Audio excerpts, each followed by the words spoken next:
Little engines can do big things. Things were very busy on the island of Sodor.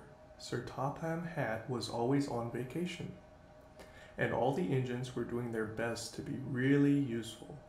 But Thomas and the tank engine did not feel useful at all.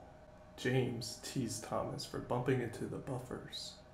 Gordon scolded Thomas for being late. They made Thomas feel unimportant. Important is big, Gordon told Thomas, and we are big engines. You are small. Bossy sprockets, grumbled Thomas. I'll show them. Little engines can do big things, Thomas said to himself, especially when they have nice blue paint like me. But just then Harold the helicopter flew by, making a cloud of dust. Thomas' nice blue paint got all dirty. Two nasty diesels made fun of Thomas. Let's start laughing now, they said. And they did. Thomas was determined to prove that little engines could be really useful, too. That night, Thomas was right on time, doing his mail route. He even comforted Percy, who felt bad for being late. The next morning, Thomas saw Henry looking glum.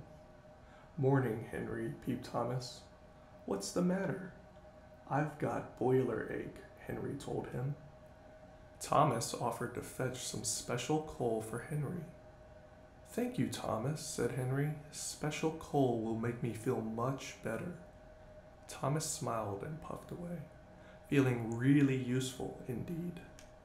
Near a set of old buffers, Thomas set to work collecting the coal cars. But the last car was not coupled properly. Thomas didn't notice the coal car sliding quietly backward. He didn't notice it mysteriously disappearing through the old buffers. It wasn't until later that Thomas realized the coal car was missing. I was up near the buffers when the last coal car disappeared, Thomas told Percy. Percy got very excited. Maybe those buffers are the entrance to the magic railroad, he cried. The engines had heard the legend of the magic railroad and of the beautiful golden engine called Lady, who gave the railroad its magic power. Lady had disappeared long ago, and the magic railroad had disappeared with her. Percy, you are clever, Thomas exclaimed and hurried away. Thomas steamed back to the old buffers. He knew that bringing Lady back would be really useful, but he was nervous too. What if I go on the magic railroad and my wheels don't work, thought Thomas. What if it's dark? But Thomas kept going. He reached the old buffers and passed right through.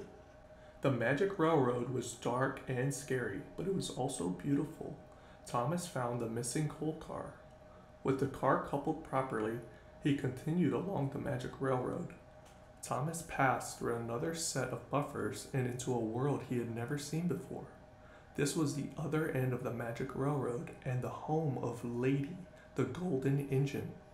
Lady had not run in many years, but with the help of the special coal from the island of Sodor, she was soon steaming again. As Lady moved along, her lovely, happy face was revealed once more.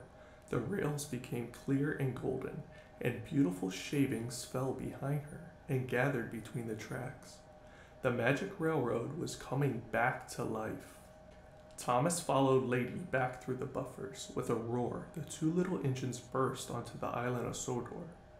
Hooray for Thomas, the engines cheered. Lady was back, and the magic railroad would run once again. You see, said Thomas, little engines can do big things.